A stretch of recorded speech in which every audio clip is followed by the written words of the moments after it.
Now, regarding the Porsche 918 Spyder Unleashed event, I was trying to do this one a couple of different runs with the touch drive using all four of these cars, and realistically there's only one of them that it's in any way possible, and it's just because of the fact of like that 58-second time, 59-second and a minute. Even with these cars, it's just really impossible to get the car up to that speed, and touch drive just kind of waggles a bit too much on this track. I really don't get it, but it is just, even with a trick that I was using to try to help out with the end of the race, it is very difficult to do it. And like I said, with these three, I've had absolutely no joy.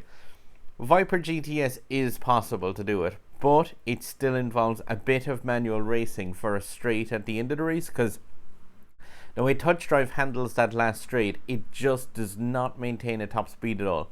So this video is realistically only useful if you can kind of use manual controls a small bit, and I'll just kind of give a run through on the directions taken for that, just to give an idea of speeds of cars. By the way, this is like a P1 that's as close to maxed out as you can get it, really. Same with the Aventador SV, and my LaFerrari is 4 stars and fairly tuned to the max with those. And those three, I tried this like 10-15 times in touch drive, no use whatsoever. It's just because the stage and AI really don't kind of go hand in hand with it.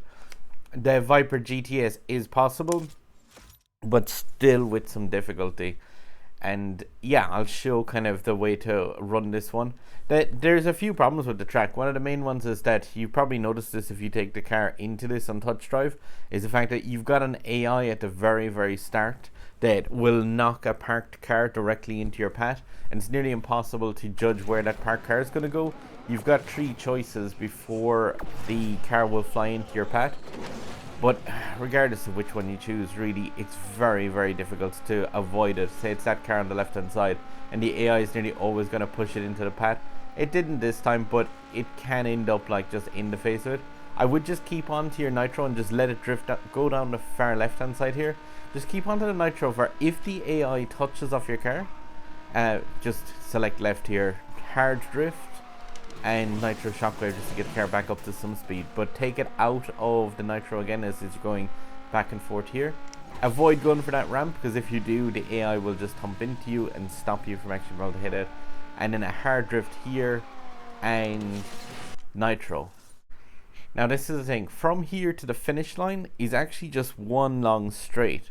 So if you leave touch drive take over from here, it won't make that time in the slightest. But what you can do is you can change the controls to manual, and all you need to be able to do is just do this straight. So this is just a case of select manual, make sure auto acceleration is off, and then come back out, hold the accelerate button, and what you want to do is go as straight as possible from here. So you're going down the right hand side and just follow the line of dots of nitro containers that are on here. And what you want to do is just collect those to the point where your nitro meter fills up. Or I missed one of them. And 2, because AI is being an absolute pain. But just try and go as straight as possible up here, and then just blast the nitro as you're going over that ramp. And yeah, even with some AI interference, that's possible to do. Like I said, that does involve some manual control for the end, but after that corner, it is just pretty much a straight all the way, and you can at least get those 4 blueprints. Now, I'm gonna also put up runs of the of this track using the other cars, using the manual drive. But like I said, I have tried it for these multiple times, and genuinely using touch drive, even with taking over control at that same point, like, it's just, I didn't find it possible using that pad, and I think that's definitely one of the best and safest ones. Even there, like at the start, had that AI chipped that car in front of me, there is a chance there that if that car had connected with me, that they knock over, then definitely like that wouldn't have achieved the time. So even with that, it's still possible to miss out on this time using the Viper GTS, but at least that one is definitely doable. whereas these three I would deem to be just pretty much impossible with touch drive.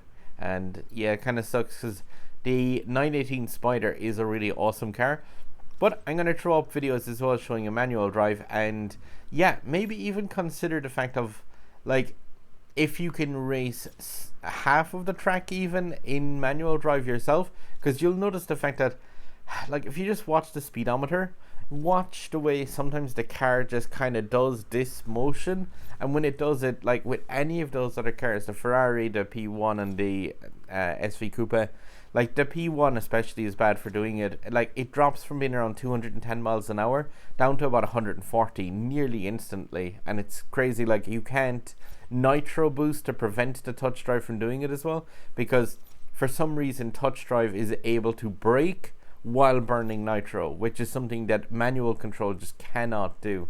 So yeah, I'd leave it at that again for this.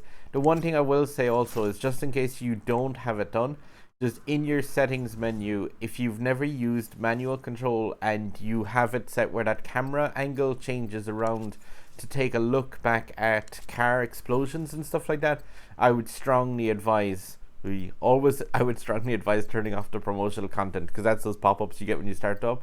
But yeah, just come in here and turn off the knockdown camera, just because that's the camera that switches your view around to look behind you, and here the AI is so aggressive, you'll definitely get a few distraction things like that. And if you're not used to manual driving, it will definitely throw you. Like I said, if you are just manually driving and you have the setup exactly as I have it here, once you come around that last corner, it's pretty much just straight all the way to the finish line. And yeah, I would just, like I said, I'll throw up videos as well for the other runs with manual drive, and you can see how you get on with those. But otherwise, sub button over my head, I try and cover all the events. Sorry, this one took a while. I was kind of doing a few other bits and pieces, but yeah, there's videos here, and hopefully those help in some way anyway, guys. But yeah, good luck trying that one, and see how you get on with the Viper at least, because that one you should be able to get those blueprints, and maybe try your hand and manual controls for the other guys. Okay, I'll leave it at that, guys. Good luck and drive safe.